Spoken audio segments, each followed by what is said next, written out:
Olá, sejam muito bem-vindos novamente ao Mundo na Zona. Eu sou Giovana Branco, sou doutoranda em ciência política e pesquisadora de política russa, e estou aqui novamente no Zona Curva para a gente fazer o nosso programa semanal sobre os principais acontecimentos do sistema internacional. Vou falar um pouquinho sobre a situação na Ucrânia, que também está bastante delicada, para dizer o mínimo.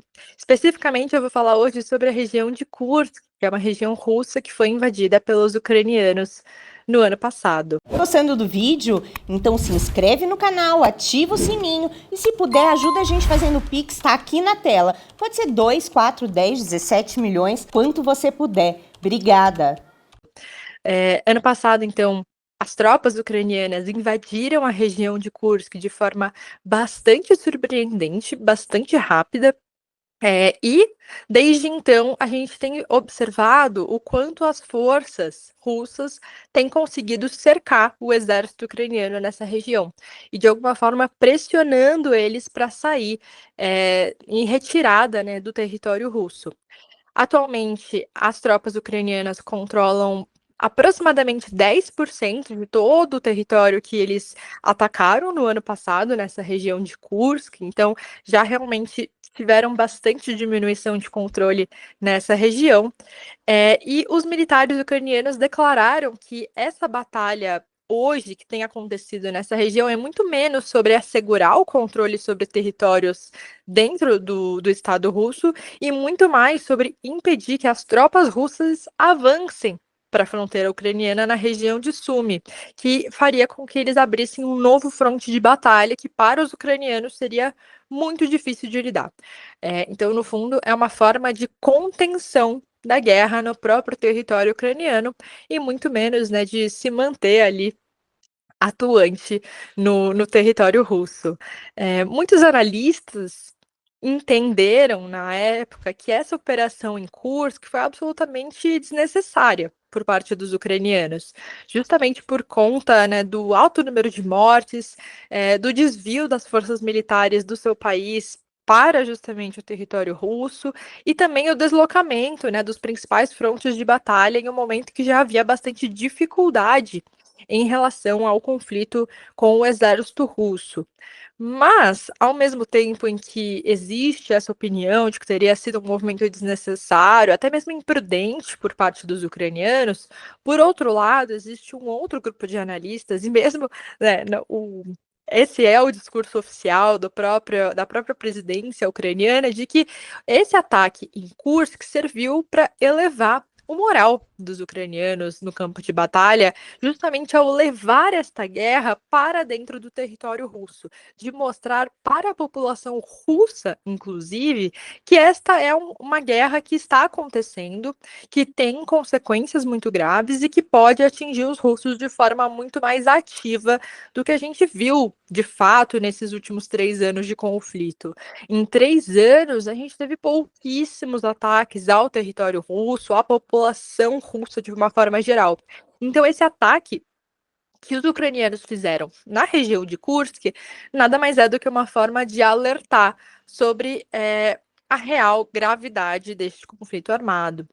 E na época em que esses ataques foram realizados e foram, de novo, bastante surpreendentes, bastante rápidos e até bem-sucedidos no início, a expectativa geral do governo ucraniano era que o controle desses territórios poderia ser usado justamente como uma moeda de troca em uma negociação futura.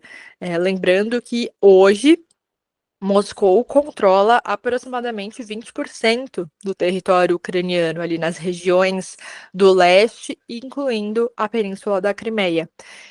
E isso é uma das principais questões que divergem os interesses de russos e ucranianos no estabelecimento de um acordo de paz ou mesmo de um cessar-fogo mais contido no tempo.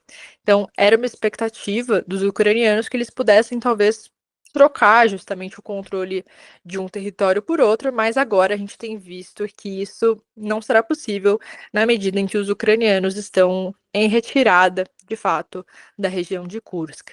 Muito por conta da atuação do exército russo em si, mas também pela ajuda das tropas norte-coreanas, que a gente fala muito pouco, né, sobre a participação da Coreia do Norte no conflito na Ucrânia, mas a verdade é que hoje essas tropas da Coreia do Norte são bastante importantes para a operação que vem acontecendo em Kursk, que vem justamente oferecer um esforço de guerra bastante importante para os russos.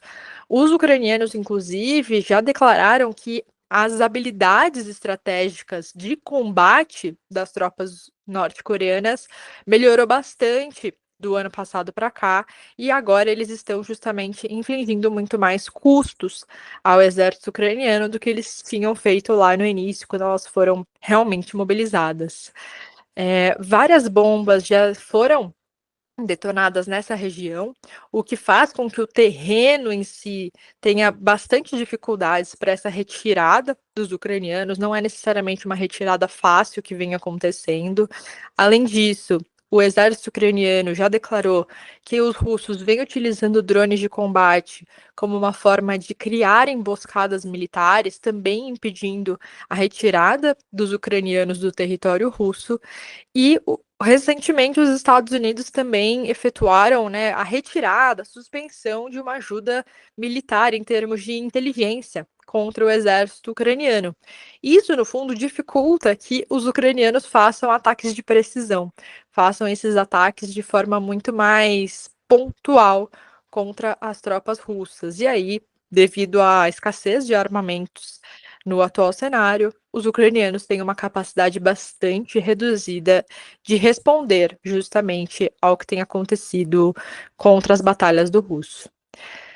No dia 8 de março, a gente também teve um outro movimento bastante importante nesse cenário em Kursk, que foi justamente um ataque surpresa que a Rússia realizou depois que soldados russos se movimentaram através de um gasoduto fora de uso e conseguiram contornar as forças ucranianas e cercá-los de fato, né? A princípio a gente estava com um fronte mais definido de batalha, mas os russos conseguiram cercar os ucranianos.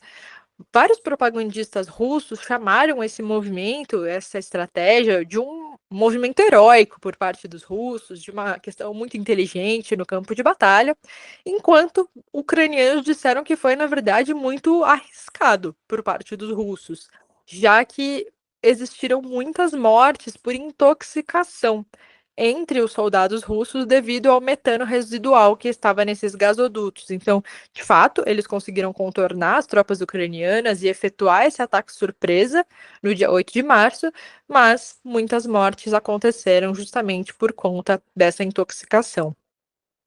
Lembrando que nesse contexto todo, né, a gente está falando aqui de uma linha do tempo, de todos esses ataques na região de Kursk, atualmente a retirada dos ucranianos vem acontecendo mais acelerada, mas ela acontece principalmente a pé, justamente porque existem uma série de veículos militares destruídos no caminho, onde aconteceram as principais batalhas, sobretudo no ano passado, mas no início desse ano.